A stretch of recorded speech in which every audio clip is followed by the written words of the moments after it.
Welcome today to Decades Revisited.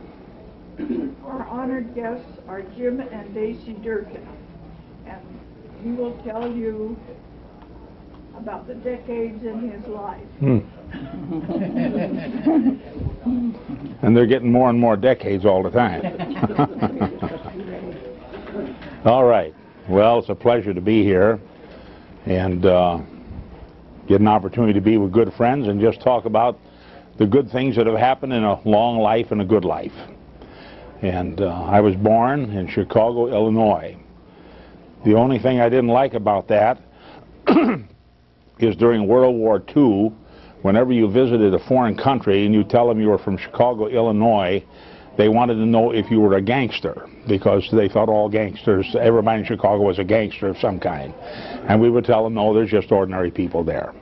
But that was back November 12, 1925, shortly before the Depression, and born in a nice middle-class home. My grandmother and grandfather lived with us, and with my mother and father. He was a lineman in Chicago. And then an unfortunate thing happened in my life, which God would later use for better things, but didn't seem like it at the time. Over a period of by the time I was 12, my mother and my father and my grandfather and my grandmother all died. And so I was an orphan.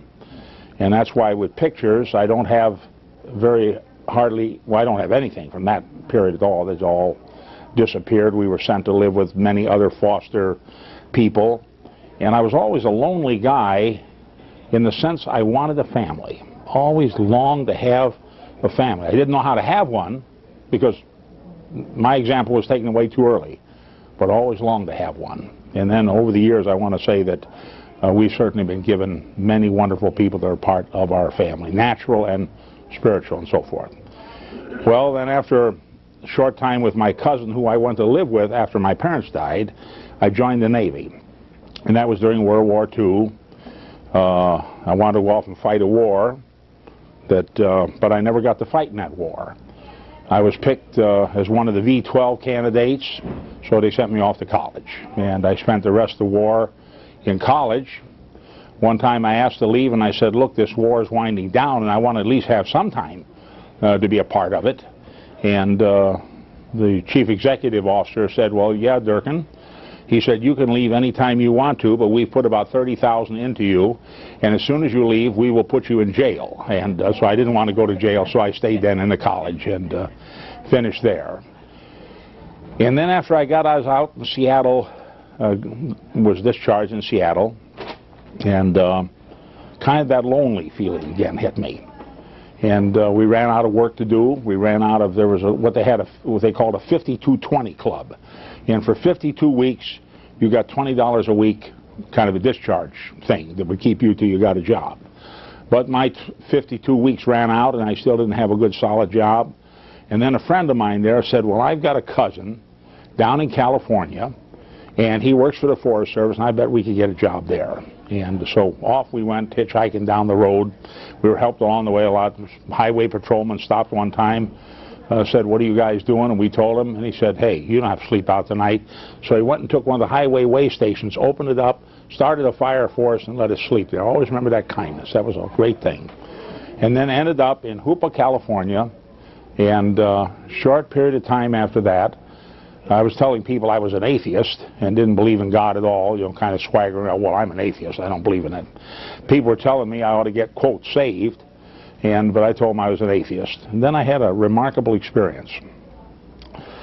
One weekend, the foreman of the Forest Service job said, Jim, he said, we called me Durkin, Durkin, will you stay here over the weekend? All of these men want to go home to their families, and you don't have a family. Would you stay here? We'll pay you overtime, and then we come back Monday. I said, okay, why not?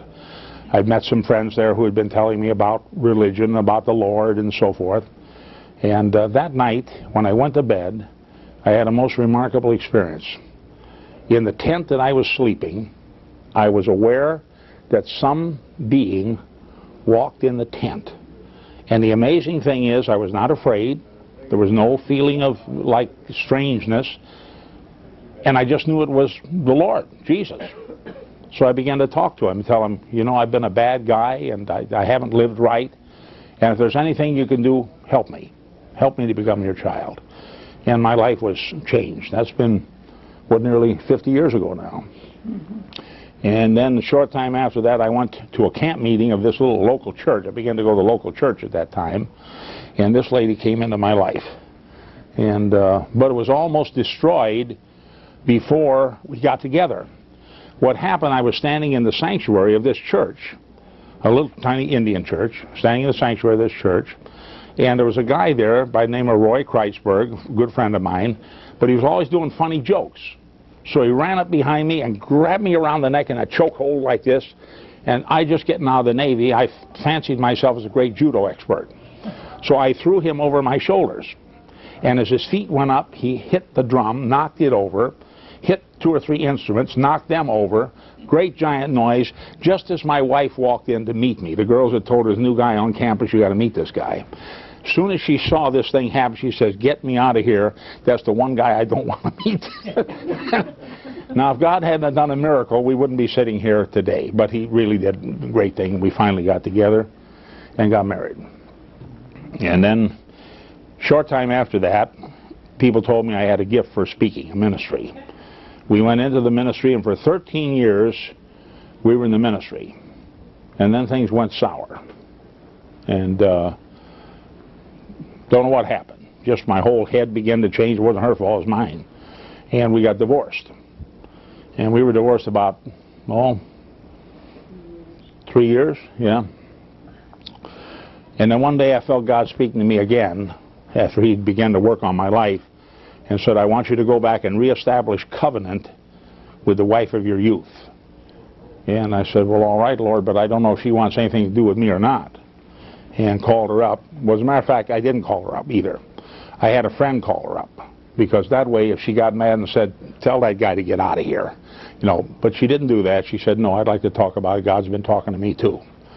And a few months later, we were remarried and began to build our lives again. But this time we said something different. Let's build it this time not on feelings or foolish ideas. Let's build it on the Bible. See if that won't work. And I began to read things in the Bible that were remarkable things. For instance, like it would talk, the man talking to the woman would say to her, your eyes are like this, or your ears are like this, or you're just saying beautiful things to the woman. And I said, oh man, I'm a Durkin. Durkin, we don't say things like that to people. And but little by little I said, we're going to build our lives on the Bible. I'm going to try that. One day the Lord told me to go tell my wife, I want you to go tell her you love her. And I said, Lord, she knows I love her. I give her the paycheck, don't I? I mean, that's enough, you know. But he kept after me. And finally, one day I walked through there. I knew he was hard on me to do this thing, see. And I'm telling my life story as I see it. And tell her you love her. So she was cooking some beans in the house, and I walked by, my hands in my pockets, and I said, you know, I love you. And I walked right on. And I said, I did it, Lord. And I felt him say, no, you didn't. Tell her you love her. Then I came back, and I took her in my arms like a Hollywood movie star. You know, I love you, see. And that didn't work, and I finally broke down crying like a little child. And I said, I'm trying to tell you something, and I don't know how to do it. I've never done it in my life. I'm trying to tell you I love you. And she broke down. But something happened, and we crossed a line where our hearts were knit to each other, and we began to build. Short time after that, I thought because of the terrible things I'd done, divorced my wife, got messed up in so many ways, went bankrupt, just ruined life, that God could never use me at all in any real way anymore, not as a minister, certainly. You know, it takes really good guys. And opened up a real estate office. And then I began to get an idea in my mind, what would happen if I ran my business according to the principles in the book of Proverbs? Because a guy told me, he said, if you want to be successful in business, he said, read Proverbs. That's the master business book of the world. Read it, see? And I found out it's a whole lot more than that. But I read it and began to practice these principles, and in 7 years, now here's a wonderful thing, I was able to go into my wife and say to her, you and I will never have to work again as long as we live.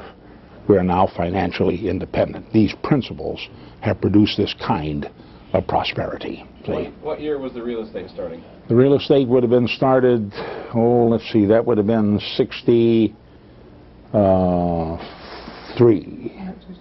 Yeah, because about 7 years. And right during that time, remember that great hippie stirring up where a lot of young people dropped out of society and they were wandering the streets and the roads, and it was actually what was called a hippie drug trail around the world, where the hippies would try to make this pilgrimage around the world, and all of the time they were using these drugs to get like a greater consciousness. It wasn't like many drug users are today. They're trying to escape. They were actually trying to find some truth. They didn't have it, but they were finding it. And Eureka was one of those places on this hippie drug trail. So here they would come through, and 5 people walked into my office one day, and they were all speaking old-time King James English, thee, thou, yea, so forth and so on. And they said, do you have a place where we can live? They said, we've already been thrown out of 3 places already. Well, now you can imagine a landlord, he hears people have been thrown out of 3 places, and then they say, have you got a place? I say, no, no, no, no. And I was getting ready to tell them, no, I don't have a place, but my wife and I had just bought a package of real estate at that time, and we had this old apartment house. Wasn't fixed up yet at all, but it was there, it was available and empty. The utilities were on. And I said, no, I don't have a place. And I was almost getting ready to say no. As a matter of fact, I was thinking about sending them down to another realtor I knew, because I thought that'd be a big joke to send these hippies down to him. I thought, this is really going to be funny now, see, because he was an older man and, you know, a very conservative guy. And you can imagine these 5 hippies walking in and say, yea, thou that are before us, we wish to speak to thee, and so forth, you know. But just as I got ready to do that, come on in. Just as I got ready to do that, a thought went through my mind, and it said, if you have it in the power of your hand to do good and you don't do it, then how does the love of God dwell in you? I thought, man, you know, you can't get away with anything, see. And I told him, I said, look, I got a place. I'm not going to charge you any rent.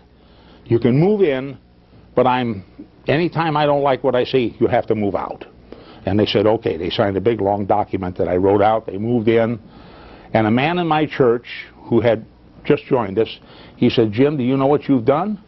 He said, you've let a bunch of drug dealers in there. He said, I know the style one is a mafia man and the rest of them are all operators selling. Man, scared me half to death. I mean, here I have a little church now. I have this real estate business. I'm getting on my feet, and now I've opened my doors up to a bunch of drug dealers. See? So 2 o'clock one morning, I woke up all nervous, and I said to my wife, honey, you feel like taking a drive? 2 in the morning, you know, good woman. She said, where? And I said, well, I want to go down to that apartment house and see what those guys are up to. And so we went down there. They were up, and I knocked on the door and went in. And, you know, just driving through the neighborhood, and thought I'd drop by and see how you're doing. 2 o'clock in the morning, of course, you know. And I said, what are you guys doing up? And they actually answered me like I was a little child. They said, well, brother, they said, the children of the night. Now, of course, that's their term for those who don't know the Lord. The children of the night are up in the night. And if we want to speak to the children of the night, we have to be up in the night. I said, oh, well, that makes sense. Stayed a while, went home, went to bed, and that was the end of it. They were pretty good people. Then they came and asked if they could come to my church. Now, that was the big test.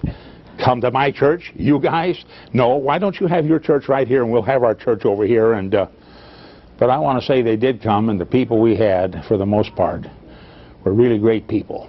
They took them under their wing. They took them to their homes. They worked with them.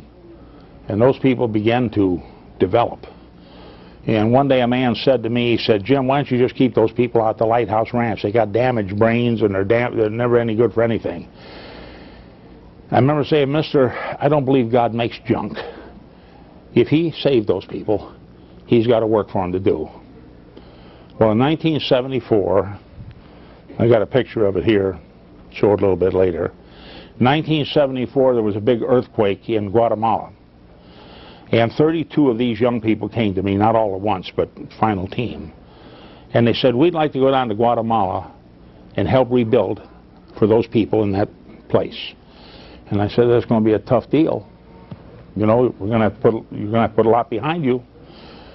Well, they went, 32 people. And I said, when you're there, I said, maybe there's something bigger than just building houses. Maybe God's got a bigger plan. And today, we just came back from there a week ago, 2 weeks ago. There were over 10,000 people in the church in Guatemala City. From that original 32, now 10,000 people. They sent a church into Ecuador, Quito, Ecuador, 4,000 people. A lot of little churches all over Guatemala, some 300 and 400, some 50 and 800, out of this little. And here, when they first came to me, I didn't want to even rent to them. And here they had this potential. And so you know what that lesson has taught me? Whenever I see a person, as a matter of fact, when I come up here to the senior center, see, now I'm sitting here thinking, here's some people that think, well, I'm too old to do anything anymore because, you know, I'm retired. And I'm sitting there, I wonder if God's got something in mind for these people. See, because they're thinking, well, I could never do anything. I don't believe that. I believe whenever you're looking at people, you don't know what that person can do if they get an idea and make up their mind to do it. See? Well, from that point on, we've got some pictures here. Churches have gone to, here's our Hawaii conference here. After a while, should we just pass this around, Carl? Yes, sir. Let people look. This is just Dacie and I standing here. Here's our church in Germany. As a matter of fact, I'll show you the young people that went over there. Okay. Pass that around. I think you'll enjoy that kind of looks of it. You'll notice how good looking those people are in Germany. Here is the here's me in the center here, and then over here is a man by the name of John Jordan. He's been to Germany as a missionary. He helped to start the church over there, and now he's working with me in Eureka in a business we have here called New Life Service. What year is that picture, Jim? Pardon me? What year? This picture would be probably, does it say? 79? Okay. Yeah, 1979. Okay. Like your beard. Yeah, you like my beard? Oh, yeah. Well, my wife didn't. He's got a beard. But when the barber shaved this beard off, my wife called up the barber and said, Jim Davis, you're the greatest barber in all the world. He got rid of that beard. The other guy on the other side is a full-blood German, by the way, a really great guy. Yeah. Now we're here in 1980 conference. I think I'll leave that aside. Here we are in Guatemala, way out in one of the wilderness parts of the country. In another one I'll show you in a moment, we were climbing here we are climbing one of the Indian tabernacles way out there. These are pyramids. And these are very old, by the way, very, very old. So we'll pass those around, let you see those. Here we are at the Leaning Tower of Pisa. Now imagine, here's the guy that thinks he's all finished because he's done wrong. But here I happen to belong to this great God who forgives and puts people back to work again. See? So here we are, our church in Italy. It's over there. Here is a picture in Guatemala. You notice the soldier right there? He's a general. He's retired now. But he taught me how to shoot a machine gun. How many of you have ever shot a machine gun? Well, he taught me how. And it's a real funny. I put that machine gun up there and you oh, see, I don't know if a preacher should be doing stuff like this or not. They had a great time. So I just saw him in Guatemala, and he said, do you remember me? And I said, yeah, you're the guy that taught me how to shoot the machine gun. He says, yes, sir, I'm the guy. You know, I'm retired now. Has been a great deal. Another interesting event along the way, one of the men in our church in Guatemala actually became the president of the country for a period of time. And here we are at a banquet, and he and all of his friends, a number of our ministers down there and so forth. Now the point that I'm making here is this. Pardon me? The point that I'm making here is this. I was a guy, from my point of view, I was raised in the slums of Chicago. I went back there about 19 75, and I went back to where I was born, and it's all broken down places now, just terrible and a bad community. And I went there and I stepped out of the car. I guess I looked like a Chicago detective to the people that were there. And right in front of the house where I was born, still there, but just terrible, 9 South Campbell Avenue. And I got out and these guys came out and they said, "What do you want, man?" And I said, "Well," I said, "I was born in that house right there." And I said, "I just wanted to come back and see it."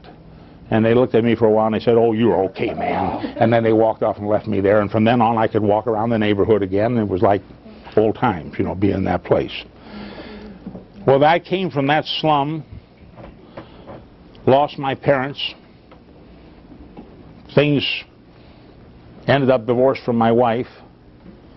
And I remember preaching a message, a sermon just a few days ago about you're not finished because the first 20 years didn't work out. And you're not finished because the next 20 years didn't work out. You're only finished when you quit. See? And somehow God got me back up and say, start one more time. And that's what we've done all along the line. Now, here we are at, I'm almost 70. Not going to tell you how old my wife is. She said, "You ever tell anybody how old I am? It's all finished." No, it's not that. But here is a book called Great Moments in the Life of Jim Durkin. And I want to show you a picture to what my people do to me. For instance, they took this picture when I didn't see it. I'm going to pass this around. See? Can you see that? Yes. And the title under it is "Dacie Backed Into What?" See, and here I am in this terrible place of shock here. It's a nice mustache. Huh? Nice mustache. Oh, isn't that a great mustache? Yeah. You really are into hair, aren't you, on the face? I can see that now. Now, here I am in a great meditative mood. You can see it, a great preacher thinking. And yet the caption they put at the end, the bottom of it is, "No, I think I'll have the Hunan pork instead." I mean, there's no respect in this world. I want to tell you that, right? Yes. And then all these wonderful sermons. I'm going to pass this along to you. Here's one. Just a minute. I think you'll like this. Here I am in a pensive mood. Just a minute. Let me turn my brain back on. So I'll pass this around here. I think you'll like that. Now, Carl, do you have any questions out of this great life that you'd like to know the answer to? So what was the year Lighthouse Ranch started? Oh, I forgot all about that, too. Lighthouse Ranch started in 1970. Yeah. And again, it was just an outgrowth of these massive numbers of young people came to us. In less than 3 years, over 3,000 of them joined the church. And we had to have a place to train them.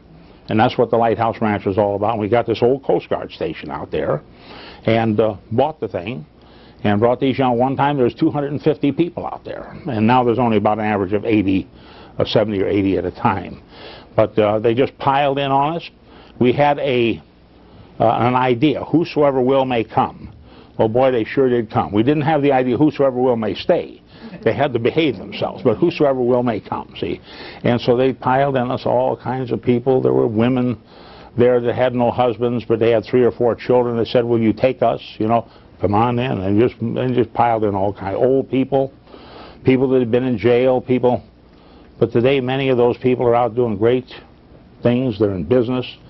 We began to know that we had to, when all these young people were coming in, we had to make a decision. Now, I'm not opposed to welfare in any form. There's a place for it. It's necessary for some people. It's very vital for some people. And the same with the very many services we have. But these were young, healthy people. And they thought, well, they had learned to work the system, is what they call. We know how to work the system. And I said, guys and gals, you never want to work the system.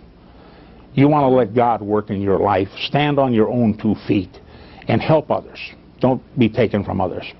Well, they said, well, then will you teach us how? And I said, I will. And I opened up the same book that had helped me, the book of Proverbs, began to teach those principles. And then we started creating businesses. And wasn't the first one, I think we created a cleaning service was the first one. I think so. Went to the houses and cleaned up people's houses and so forth. And when they would go there, they would not only clean the houses, but they would talk to people about the Lord, what they'd found and so forth. And many people started coming to church as a result of that. So the church was growing on all directions. We were having a great time doing that. Then, one day I was sitting in Denny's, and I'd been reading about something called vinyl repair, where this new plastic good that they were using would get cut, and now they could repair it.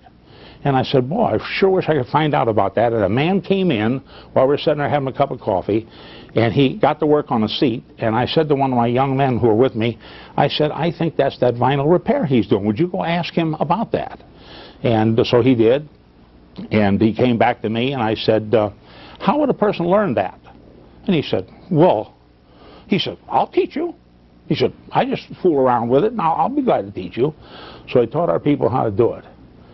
And there are people that have come out of that little learning thing, that have built businesses that are making $100,000 a year and more today out of that business. We have people in the janitorial businesses that are very, very successful. We have people in the building trades that are very successful because we taught them to not lean on the state, but to learn skills for themselves and then stand up and earn their own way in this life. And that's where we get that principle. Once again, right out of the Bible, see. So it's been the Bible really that shaped the thought processes of my own life. Now don't sit over there now smirking at those pictures. I mean, those are very serious pictures now that you're looking at there.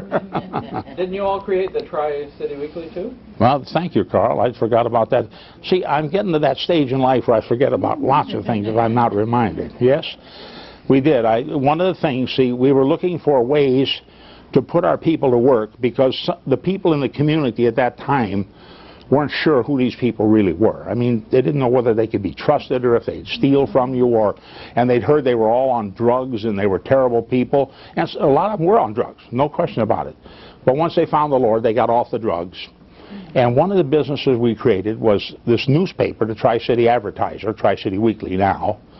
And because we had a large number of people who could deliver it door to door, and a guy asked me, he said, well, you know anything about the newspaper business? No. But I said, I've got these Bible principles, and I've been in business for a number of years.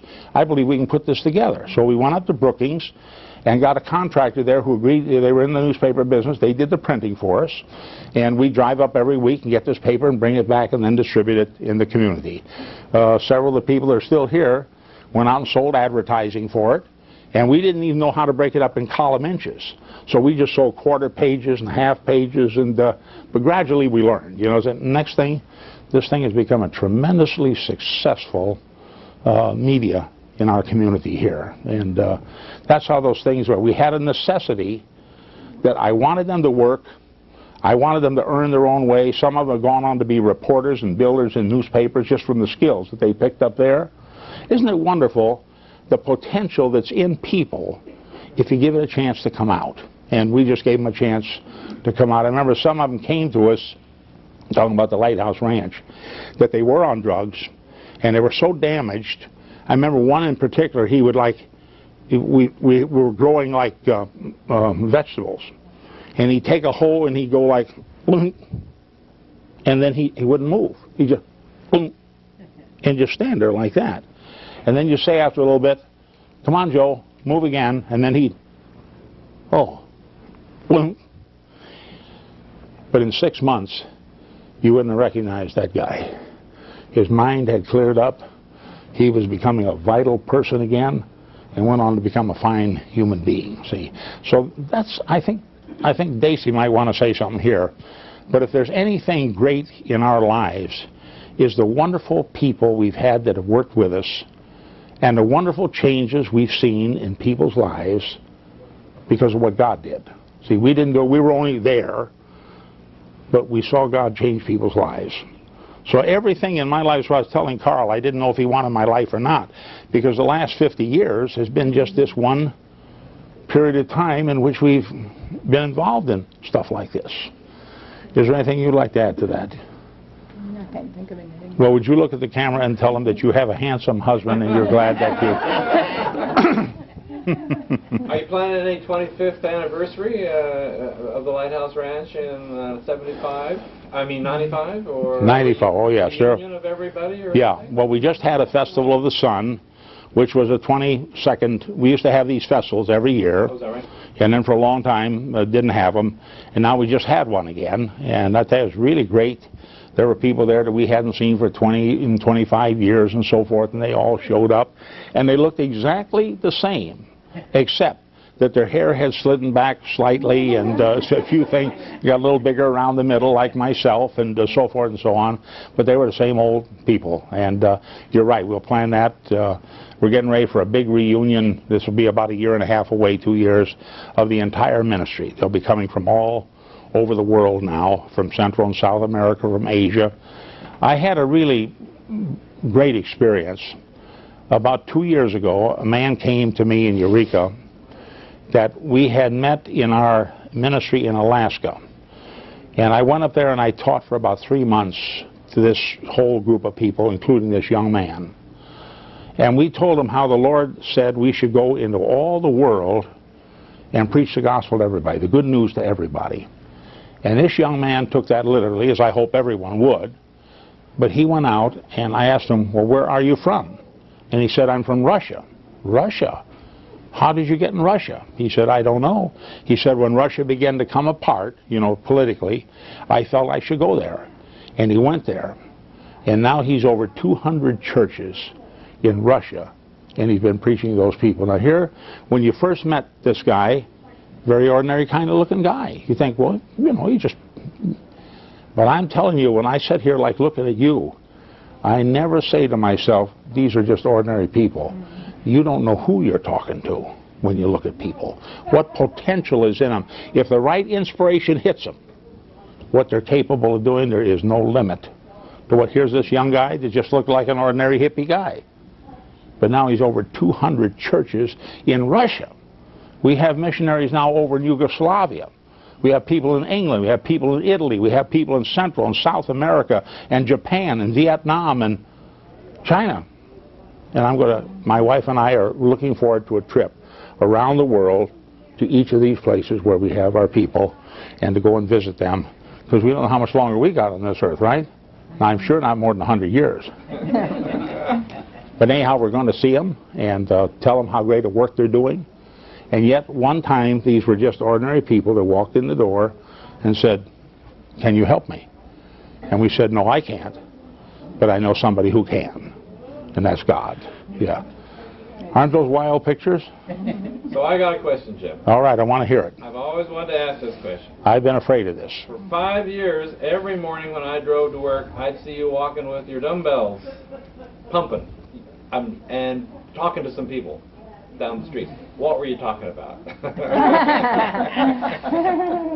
Well, I want to tell you, one time I was out doing that, and somebody called down here and said, can I get in touch with Jim? And they said, no, he's walking with his 2 dumbbells. And they said, is that Paul and Joe? Yeah, right. Yeah, I pump weights like this, right. And no, I was talking about anything that had to be talked about. Okay. But usually good fun things, I can tell you that. Because when I was pumping dumbbells, you're in a high. So you're just really feeling tremendous, you know. And so we're talking about that. Sometimes some pretty serious things, but mostly just having a good time. And finally, I got a bunch of them to pump dumbbells with me. And then, oh, it was quite a sight to see 4 or 5 guys walking and just, you know. The one thing I want to say about pumping dumbbells, though, we have never been molested by muggers. When they left us strictly alone. Someone else had a question. Yeah. Anyone else got a question?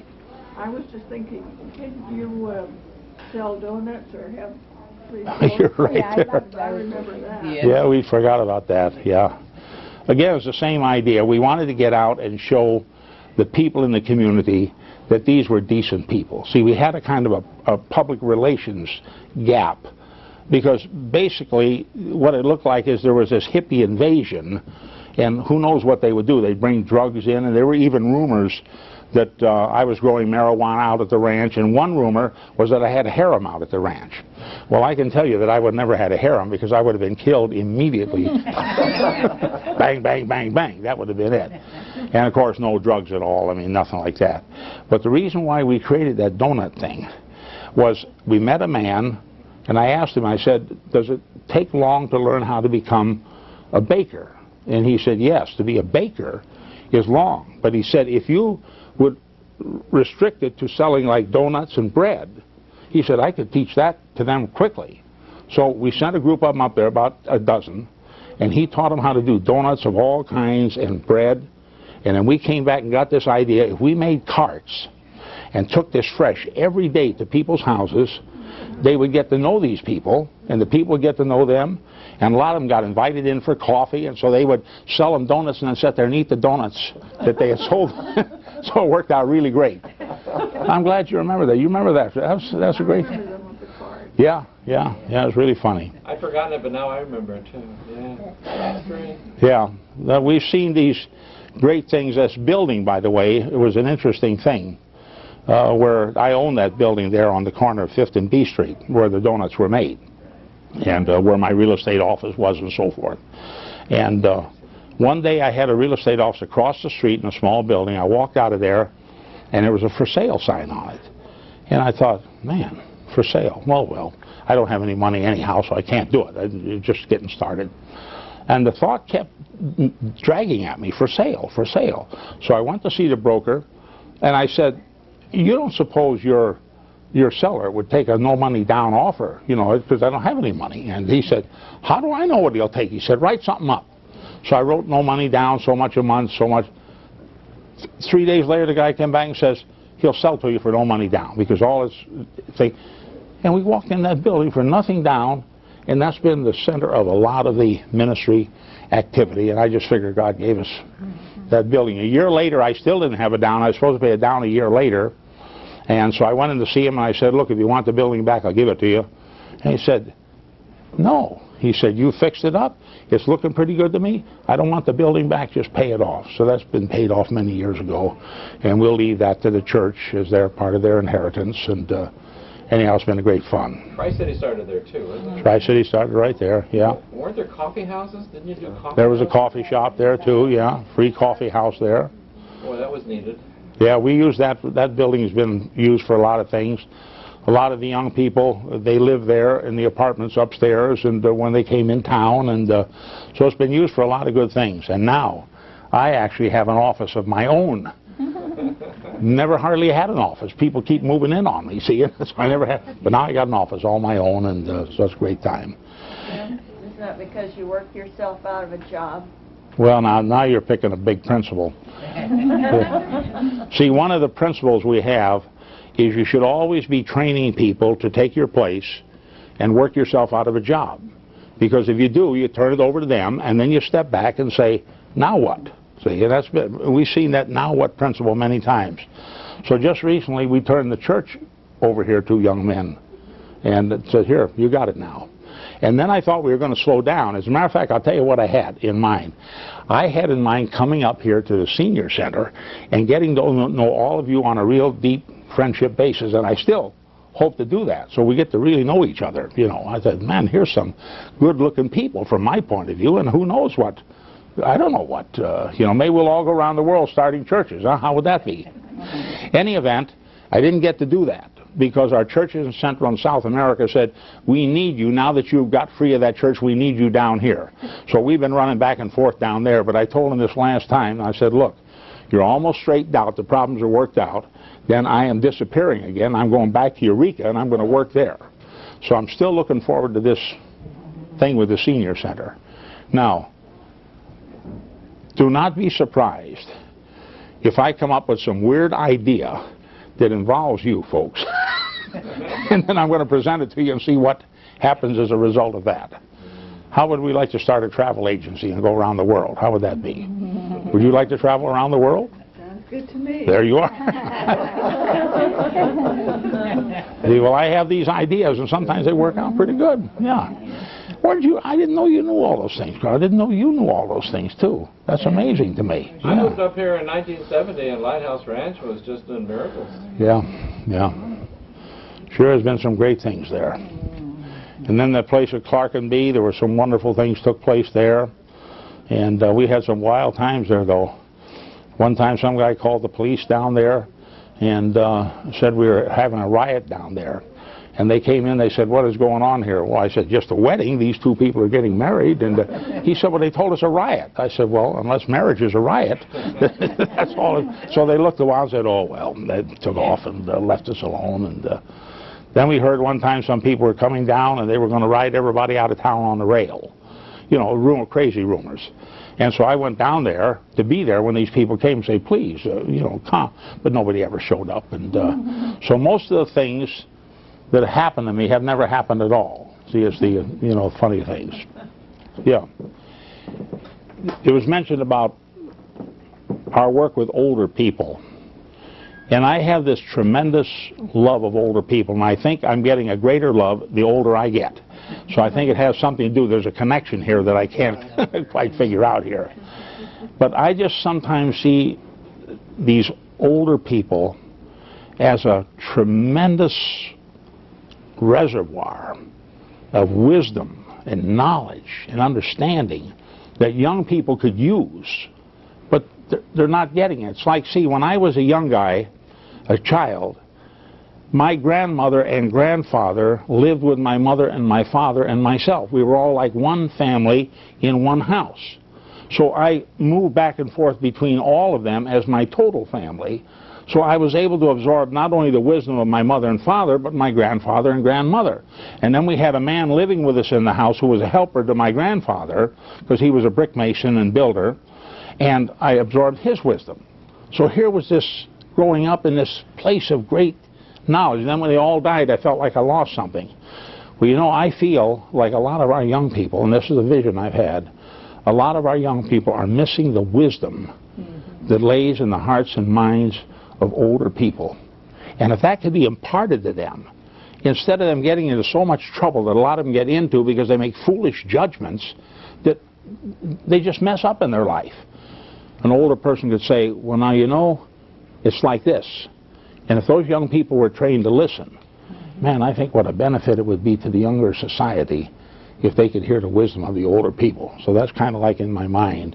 So that's why we go out to the old folks' homes and try to bring them into church and get them out of thinking, well, you know, I think our retirement ideas in America have been not such a good thing. It's almost like, okay, you guys are retired, now you're through, get over there and sit out at pasture and wait till you die.